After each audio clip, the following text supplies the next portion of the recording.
Hey everybody, it is late at night and I am Norman. I just bought the Pagani Design Moonwatch V3, even though I already own the V2. Why would anyone do that? Was it worth buying the V3? We'll find out.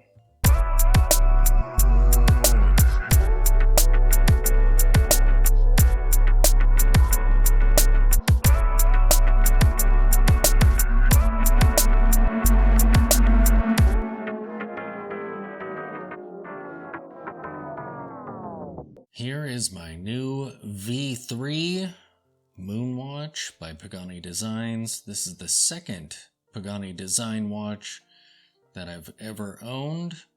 And like I mentioned in the review of the V2, these are absolutely solid watches.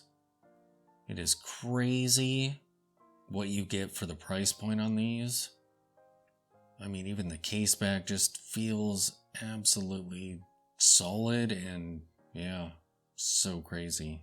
So when I bought the V2, I purchased it from a listing where you can choose all kinds of different models, and I thought that I had chosen the V3.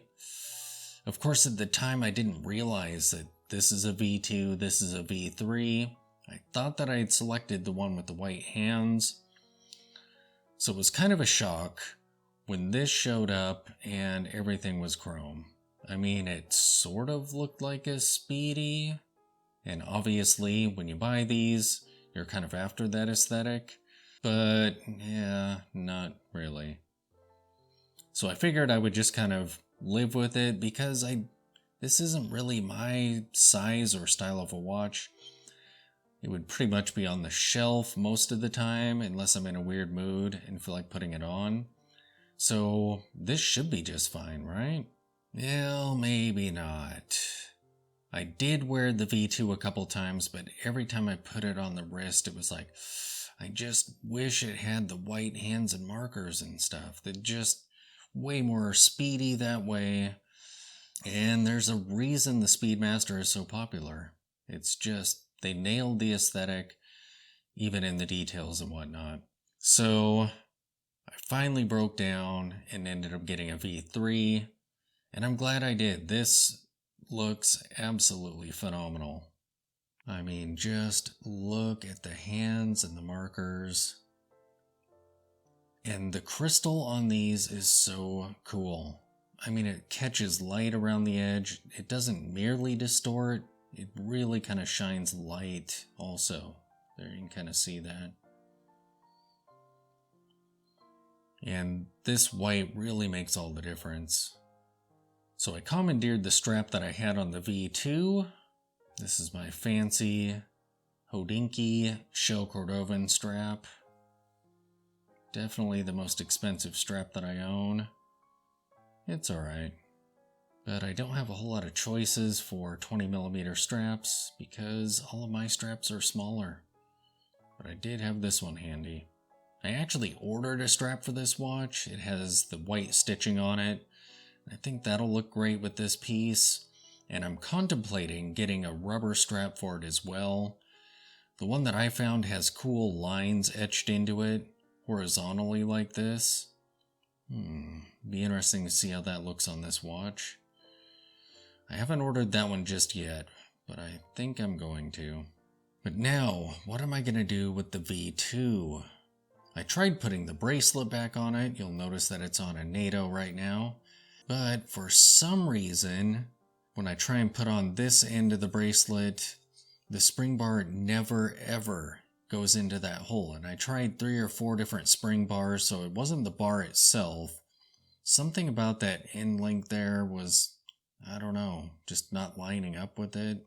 I wrestled with it for about 45 minutes and then just gave up and threw a NATO on here. So because of that issue, I'm probably not going to try and sell this or give it away. So it does have 100 meters of water resistance. So maybe this will just truly be a beater watch. Something that I really don't care what happens to it. So if I'm performing tasks that are really dangerous for watches, maybe this will be the perfect one to grab. Piece that I just generally would never wear otherwise and can't really get rid of. So I'm not going to do a full review of this watch. I did one of the V2, and there's a link to that in the description below. If you want a full review, check that one out. These watches are identical except for the color there on the markers and indices. But let's put this on the wrist and see what it looks like. Let me take off my Stova Antia. There it is, the V3. And I mean, seriously, that white really makes a huge difference. It looks so much cooler this way. I absolutely love it. And it isn't even just a visibility thing, it's just the aesthetic is so much better this way.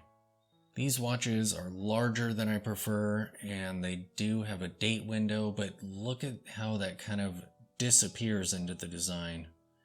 I honestly never even noticed the date window. It's like it's not there. And I don't even bother setting it either. But yeah, I've actually worn this watch a few times already, and I haven't had it very long. So it might be a piece that gets some wrist time, even after its newness is worn off. Will I ever get a Speedmaster? I doubt it. That's a lot of money for a piece that really isn't my style.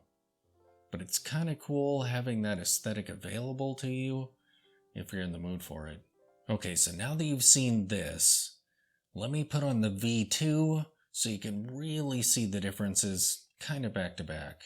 And there is the V2. Yeah, and see, it just kind of looks dark in there. The hands kind of vanish. The overall look of it is just kind of more blah, more bland. The V3 is definitely cooler. I remember when this one arrived, it didn't click what was wrong with it right away. I just looked at it and thought, it just looks like a normal chronograph for some reason. Then it dawned on me it was the hands, the white. Yeah. It does look good on this NATO. I may have to try this NATO on the V3. But they're both absolutely solid watches. So crazy. They're heavy, they feel really well made, and they're so accessible, they're so cheap.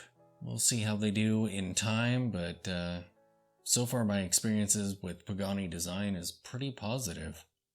So yeah, I'm totally glad I got this. So there you have it, my brand new Pagani design V3 Moonwatch. And even though it is nearly identical with the V2, except for the hands and indices on there being white, it was absolutely worth it. This watch is just brilliant. Thanks for watching.